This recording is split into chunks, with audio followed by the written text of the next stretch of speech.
Bab 12. Ayumi menghentikan kunyahannya sejenak, lalu menatap Mbok Inah dengan tatapan tanda tanya. Maksud Mbok Inah bubur ini dari Juan? Tanya gadis itu memastikan. Mbok Inah nyengir dengan anggukan, kenapa non, dan ganteng perhatian pisan ya, LTU baru namanya pacar pengertian? Saat Non Yumi sakit, dia peka. Non Yumi pinter cari pacar. Sekarang orangnya mana Mbok? Tanya Yumi bergegas. Turun dari ranjangnya. Udah pulang, yang nganterin Pak Satpam kompleks, jawabnya jujur. Selamat makan Non, Simbok turun dulu, kalau ada perlu telepon Simbok saja, langsung otu, pamitnya berjalan keluar sembari menutup pintu. Liambok makasih, jawabnya datar. Ayumi berjalan ke balkon kamar, mengintip keadaan luar rumah. Netranya nyalang mencari sosok pengirim borjo untuknya. Ada apa dengan pria itu? Kenapa perhatiannya bikin gue nggak nyaman? Apa ini lantaran ia merasa bersalah, atau ada hal lainnya? Gumam Yumi bertanya-tanya. Kembali ke ranjang setelah tidak menemukan sosoknya yang mendadak misterius. Pria yang dulu irit bicara dan tidak banyak berinteraksi dengannya itu kenapa jadi care begini? Ataukah ini hanya modus? Rasa lapar membawanya kembali menyantap bubur yang sudah berubah agak dingin dengan bayangan pria itu yang seringnya menyebalkan. Makasih, gelombang Ayumi perempuan itu mengirim pesan singkat untuknya. Ada keraguan, tetapi kalau sudah niat itu sampai membawakannya ke rumahnya bukankah harus diapresiasi. Lama, belum ada balasan membuatnya tak begitu peduli. Toh ia tak berniat untuk chatting, hanya sekedar ingin berterima kasih. Walaupun sisi hatinya yang paling dalam masih membencinya. Seharusnya memang melupakan, namun kesalahan itu terlalu besar. Terlepas itu disengaja ataupun alibinya saja, Yumi adalah orang yang paling dirugikan atas insiden itu. Ya Tuhan please, aku tidak ingin mengingatnya lagi. Haruskah aku operasi keperawanan untuk menyempurnakan diriku agar tetap utuh nanti di depan suami? Yumi benar-benar resah. Akibat semua itu, ia juga merasa susah berkonsentrasi belakangan ini. Satu balasan pesan muncul di pop screen, tertulis jelas pengirimnya. Sama-sama, gelombang bad bear. Ayumi melebarkan netranya kala menangkap balasan yang cukup simple dan tidak ada embel-embel apapun. Tidak harus membukanya sudah kebaca semuanya. Dasar irit kata, gumam gadis itu kembali merebah. Setelah mengisi perutnya dengan yang hangat-hangat perlahan mulai nyaman. Masih sedikit pusing tetapi tidak begitu digubris. La memejamkan matanya untuk beristirahat. Libur tidak membuat perempuan itu menganggur, mungkin tidak datang ke kampus memang benar. Namun, ia ikut aktif dalam kegiatan komunitas anak aktif peduli sesama APS yang didirikan sekelompok mahasiswa dan teman dari berbagai kelompok dari universitas lainnya. Tentu saja membuat perempuan itu lebih sering menghabiskan waktu untuk kegiatan sosial lainnya, dengan pertemanan lintas kalangan dan strata sosial yang beragam. Setelah beberapa hari beristirahat di rumah lantaran kurang fit, hari ini gadis yang belum genap 20 tahun itu mulai aktif kembali. Bersama dengan teman lainnya, ikut turun ke jalan guna membantu untuk korban longsor di kota Bogor. Pagi-pagi sekali gadis berparas ayu itu sudah bersiap dengan style kasual ya. Mbok, tolong buatin nasgor ya, pedes sedang pakai sosis dan spesial telur dadar. Request Ayumi pagi ini. Gadis itu menanti duduk di ruang makan sambil sibuk dengan ponselnya. Sibuk berbalas pesan dengan teman-teman seprofesi yang hari ini bakalan mangkal bareng di jalan raya. Enaknya, makasih Mbok. Ucap gadis itu begitu Mbok Inah menyajikan seporsi nasi goreng permintaannya. Selamat makan Non, tumben pagi ini sudah rapi aja. Lia, ada kegiatan sama teman-teman. Mungkin nanti pulangnya agak sore, kalau mama nyariin bilang aja gitu Mbok, ujarnya santai. Menikmati dengan khusyuk. Siap Non, jawab Mbok Inah sigap.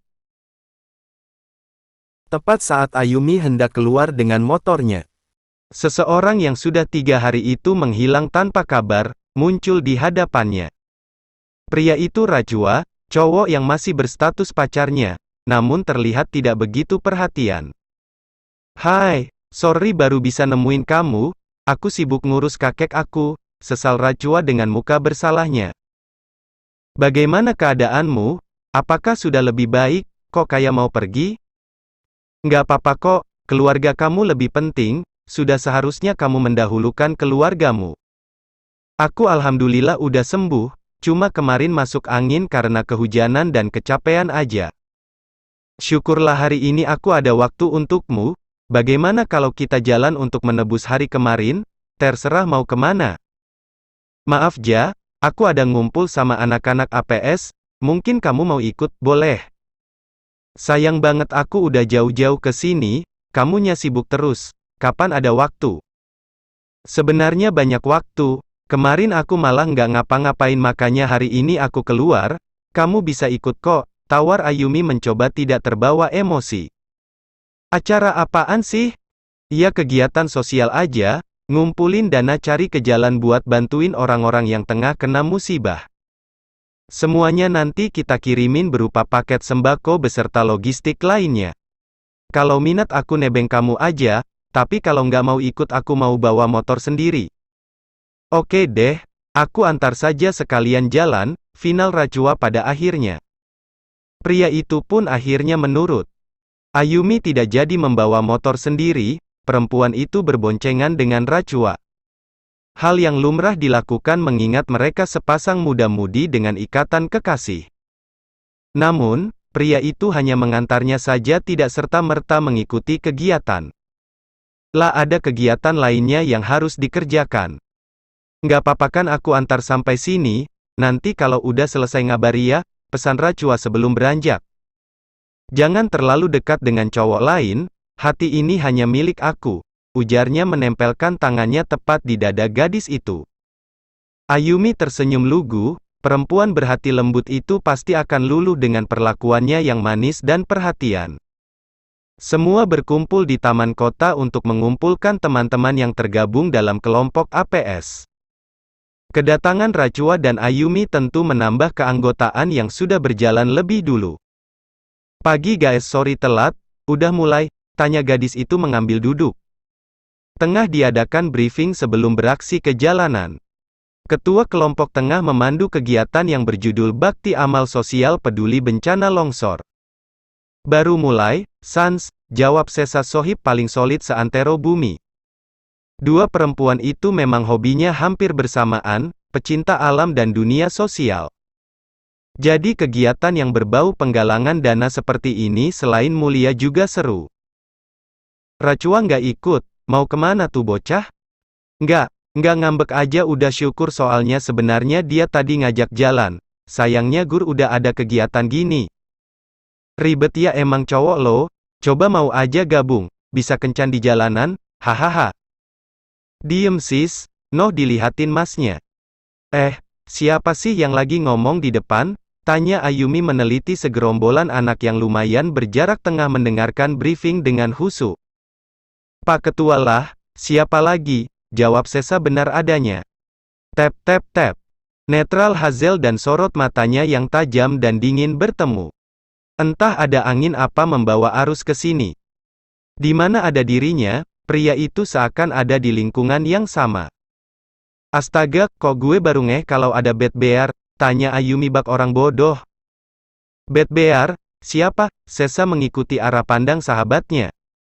Siapa lagi kalau bukan manusia kutub yang super ngeselin itu, ganggu pemandangan aja, dumelnya merasa tak sehati. Isjuan, dia mah pengurus lama, APS kan emang yang mendirikan doi sama teman-teman. Kemana aja lo, makanya jangan cuma fokus ke Rachua aja. Lihatlah pria lain cuci mata. Hahaha. Percaya, lo emang bukan type setia. Setia, setiap tikungan ada. Gue mau setia sama suami gue aja, selebihnya lihat situasi dan kondisi. Yang paling pengertian dan selalu ada bakal gue pertahankan walau terlihat ngeselin. Lo ngomongin gue, tuduh Ayumi pada sahabatnya yang serasa kepo maksimal. Bukanlah, itu perumpamaan buat gue sendiri, nggak ada hubungannya sama lo dan semua ini. Oke teman-teman silahkan menempati di titik yang telah disepakati. Nanti sehabis duhur kita kumpul lagi di sini. Kita langsung beraksi saja ya, mumpung hari cerah. 1.2-3 orang yang sudah gue bagi sesuai orang yang ada di sini. Harap tidak protes dan silahkan bubar menuju jalan. Sebelumnya berdoa dulu, bismillah dulu, semoga hari ini banyak yang amal. Buat kalian semua yang sudah mau capek-capek di sini, Tuhan akan ganti dengan limpahan rahmat yang lainnya. Amin. Jawab serempak semua yang hadir. Gue kelompoknya siapa? Hade gegarang ngobrol jadi nggak fokus. Ayumi berasa orang hilang tanpa kawan. Tahu, tunggu aja entar ada yang nyariin. Gue jalan ya, tuh kelompok gue udah mau jalan. Sesa bergegas. Kak, aku timnya mana ya? Itu, udah ditungguin, tunjuk kakak ketua mengarah pada Juan yang menatapnya dingin. Pria bertopi hitam dengan kaos biru dan celana panjang itu menenteng kardus yang siap diisi dengan lembaran uang. Ayumi mendekati pria itu yang terlihat dingin. Ada 3 orang, 2 cowok, 1 cewek di titik yang sama. Mereka akan berjalan di sekitar lampu merah untuk menggalang dana. Bukan hanya itu, bahkan mereka rela panas-panasan demi membantu sesama. Hari semakin siang, suasana semakin terik. Tak menyurutkan semangat anak-anak yang tengah menggalang dana bantuan sosial. Tiba-tiba sebuah topi bertengger di kepalanya. Siapa lagi pelakunya? Dia Juan, merasa kasihan melihat Yumi kepanasan, spontan melepas topinya dan memberikannya pada gadis itu. Seharusnya persiapan dari rumah, sudah tahu Jakarta siang hari terik, sok nantang, gumam pria itu mengomel. Aku nggak butuh topimu, kalau nggak ikhlas nggak usah soker. Jangan coba-coba dilepas, aku sebenarnya tidak suka berbagi dan tidak suka berbaik hati padamu. Anggap saja sedikit kebaikan aku, untuk melebur kesalahanku. Kamu yakin mau bertanggung jawab, dan menebus kesalahanmu? Tanya Yumi cukup gamblang. Juan menatap serius. Apa, pasti bakalan aku lakuin kalau aku bisa, jawabnya yakin. Gue mau operasi keperawanan gue, dan lo harus siapin uangnya, ujarnya yakin. Hah, Juan melongo mendengar penuturan gadis itu. Emang bisa ya kayak gitu, baru denger, ucapnya cukup sok. Adalah, zaman sudah modern dan canggih, gue nggak mau kelak yang jadi suami gue kecewa, atau bisa jadi ninggalin gue lantaran kehormatan gue udah lo ambil. Segitunya berhargakah, sampai berpikir senekat itu? Bagaimana kalau ternyata suami lo itu gue? Tanya Juan yakin. Hahaha, Ayumi menatap tajam pria itu. Becanda lo nggak lucu, lo, dan gue bagai minyak dan air, tidak pernah akan menyatu walaupun dekat. Tapi buktinya kita pernah menyatu. Bukankah itu bukti bahwa antara lo dan gue, pernah mengarungi satu malam tanpa batasan? Diam, bentaknya kesal. Sedikit berantem, namun akan terlihat akur saat ada orang atau pengendara yang menghampiri memberikan sumbangan. Lo siapin aja uang 50 juta, gue bakalan maafin lo dan lupain semuanya. Ini adalah bentuk tanggung jawab yang gue minta. Juan menelan selaiva tak percaya. Gadis di depannya itu benar-benar unik. Kalaupun yang lain mungkin akan datang mengantri untuk berkencan dengannya. Yumi malah terlihat tidak suka, dan setelah kejadian itu ia meminta pertanggungjawaban dengan versi lainnya. Gimana, gue bakalan anggap semua masalah ini selesai, atau mungkin akan berlanjut di meja hijau kalau lo terbukti perkosa gue, pokoknya gue mau cari bukti. Gue lebih berharap lo cari bukti, kalaupun itu emang perlu banget, gue akan usahain uang itu, ujar Juan tenang.